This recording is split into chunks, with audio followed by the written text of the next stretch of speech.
doesn't, like, so what? Over here is like being present and like listening and like being really connected to people and humanity. Like I don't know what's turned on, but like I can get pretty emotional in that I can sense other people's pain and suffering just by like one word they say. I'm like, oh shit, that person's like really dealing with something. Interesting. So just like more connection.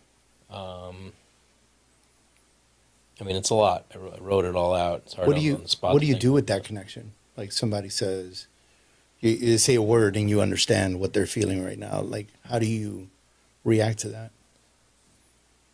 I mean, you come in contact It with inspires so many me people. more on my vision, right? It's like, wow, there's so many people suffering. And like, yeah, I was that person. And I'm suffering still in some ways, but not the way that I used to. Right. And it's like, you can look uber successful, but on the inside, shit can be really messed up. So it's just, wow, there's a lot of impact to have on the world, and how can I help, right? So like my vision, and now I have like a huge board that I printed out, like, you know, similar to you, I got this big vision. My big vision is I want to create the world's most famous library, and that's Visioneer Library. And it's like bringing libraries back, right? Like I love learning, I love personal development, I love books, I love history, I love all of that, I love culture. Not everybody can go to every country, but there used to be this library called the Library of Alexandria that was one of the first libraries in Egypt, and that got burned down, and a lot of the books got burned down. It's like, if I can create the world's most famous library and make it fun for my kids and other kids and families to go to this library and seek wisdom, seek knowledge, seek ways to get out of suffering, it's like, man, that would be freaking awesome, right? This is your big vision. Yeah. Why? Like, let's be honest. Yeah. Who wakes up in the morning and goes, you know what? I'm going to bring libraries back. I know. So this was my... Screw Google. We're bringing it back. We're bringing paper back, baby. Right. Yeah. This was my message from God. Like, I had a conversation, and it was like, this is what I'm up to, and this is like, bring it back. It was just like, bring it back. Like, there used to be a place where all of this literature came together, and it's no longer there. And it had me go on this like crazy historical journey back to the Library of Alexandria and like learn all about it. Now I'm on a mission. Like, I want to go see the Library of Alexandria.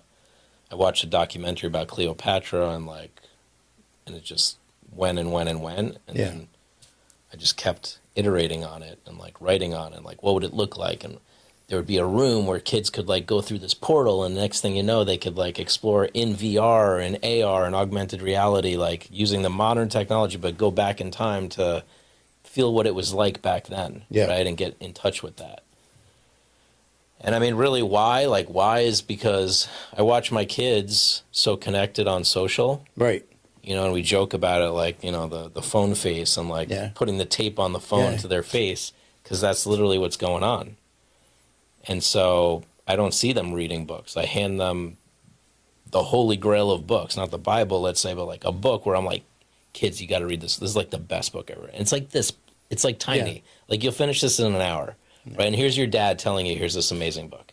And they're like, yeah, Dad, but like, hold on, let me finish this video I'm watching right now. Yeah. I'm like, shit. Yeah. Like, where have we gone? Man. Yeah, and I used to love libraries. So I volunteered at a library in my town. And I used to go there and get lost in there, and I just loved it. And I started thinking, I'm like, shit, people don't do that anymore. Like, if you go to the library in Miami right now, it's probably like empty. Like, there's like a couple people walking around. Like Wi-Fi blocks, like no Wi-Fi in the library. Right. Yeah. Hardwire the computer. But at the same time, I'd have like a YouTube corner too, so that they'd be like, oh yeah, it's cool, it's YouTube, right? Yeah. But it'd be good content, not crap. Not the crap content. Yeah.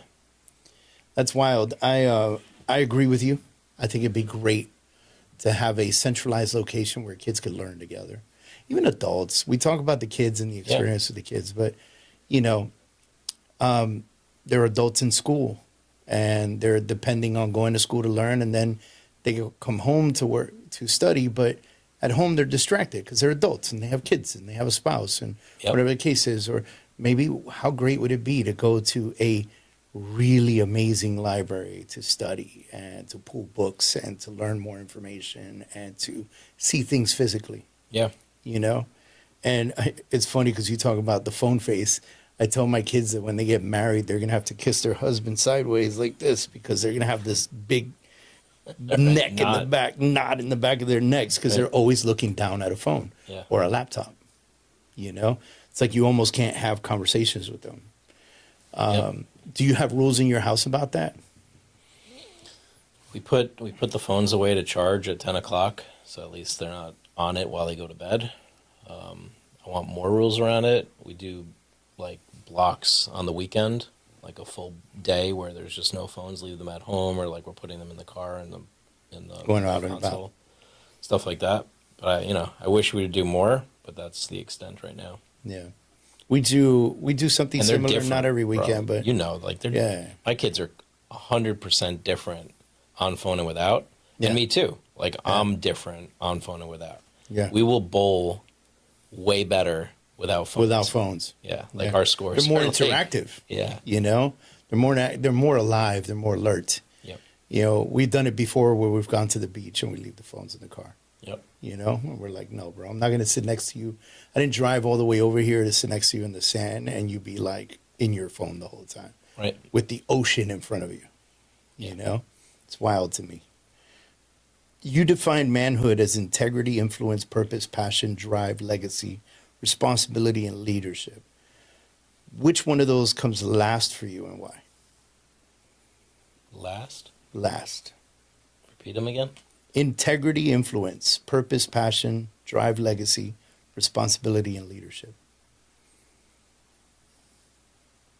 These are your notes, man. I'd say influence. Influence? Probably. Because influence would be like far-reaching, but like I can just be a man with my woman, Right, and that's it. Right. I can be a man for my kids. And Right. That's it. Influence would be like, oh, now I want to have like all this External. impact, right? right. So that'd be the least important to you. Yeah. Okay.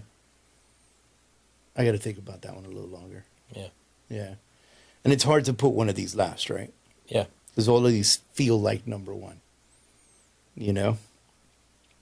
You've spoken about losing faith and then finding faith again. What does faith look like for you today?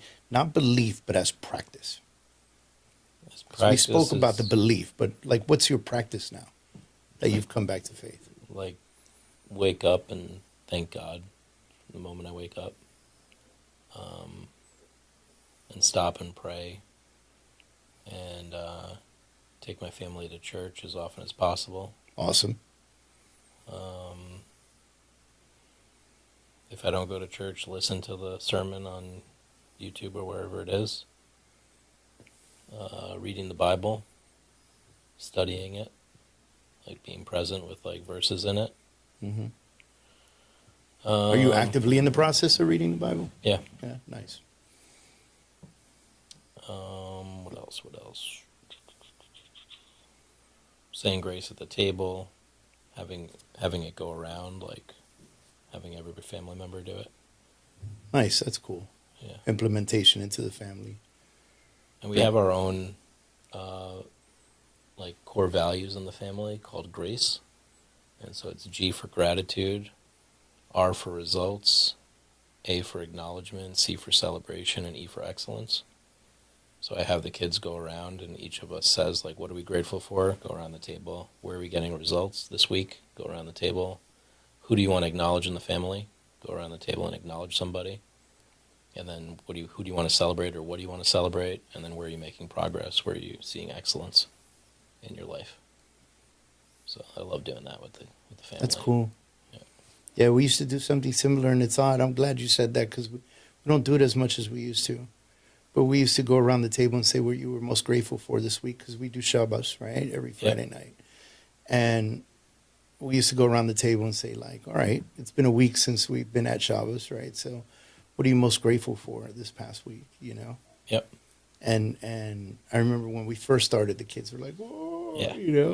Of course. I'm grateful my teacher didn't give me homework on Friday, you know? Like, For my dog, this Yeah. apartment. right. life. It was like the simple stuff. And then Yeah. as they get older and you do it more and more, Yeah. the answers change because they're more intentional. Yeah. You know, now they're thinking about it like, oh shit, they're going to ask me tonight. Yep. You know? I tell them straight up, I'm like, don't give me the simple shit. Yeah. Let's Yeah, go yeah, deeper yeah, yeah. here.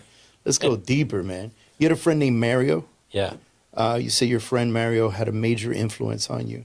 Yeah. What did he see in you before you saw it in yourself?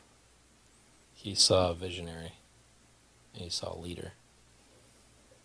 So he's a buddy that I met on a rooftop in Miami on New Year's. We didn't know each other, but we both did Landmark and like did some personal development stuff, had a great conversation. He was looking for a job. I was looking for a head of marketing. He contacted me 3 weeks later, and he's like, hey, want to come work? I did like a very deep analysis on him, like a values determination process. Yeah. He's like, what the hell is this?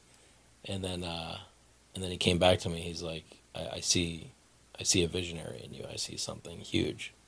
And I was like, okay, sounds cool, whatever. Like I wasn't in that world yet of like knowing what that really meant. Yeah. And then he just kept standing for that and standing for integrity. And I remember he asked me this question. He's like, what would it look like to run your business with integrity? And I was like, that sounds difficult. I was like, that sounds like a real challenge. I was like, but let's do it, you know? So then every day we focused on integrity and like showing up on time and like, what does it look like to have communication with our clients and how can we hold integrity in our promises and our delivery? And that was like a major breakthrough exercise for us. But then he kept standing for me. And like, for me, he's the definition of friend. Like, he has a way of listening to me that is a blank slate. That's awesome. So he's showing up with like no questions, comments, thoughts, just listening to me, hearing me out, and then having this big visionary life. So he's been through every challenge that I've been through. Divorce, helped me get through like mediation, helped me get through challenges with business, with like anywhere that I struggled. And that's huge when you can have somebody that you can literally call and he will pick up the phone. That's rare. rare. It doesn't matter what's going on. He just, hey, Alec, what's up? Yeah. That's rare. Very rare. That's rare. Like I said, we're going to write a book together, like what does friendship really mean? Yeah. Because like I also have friends that are like friends, but like this guy like went above and beyond. Yeah.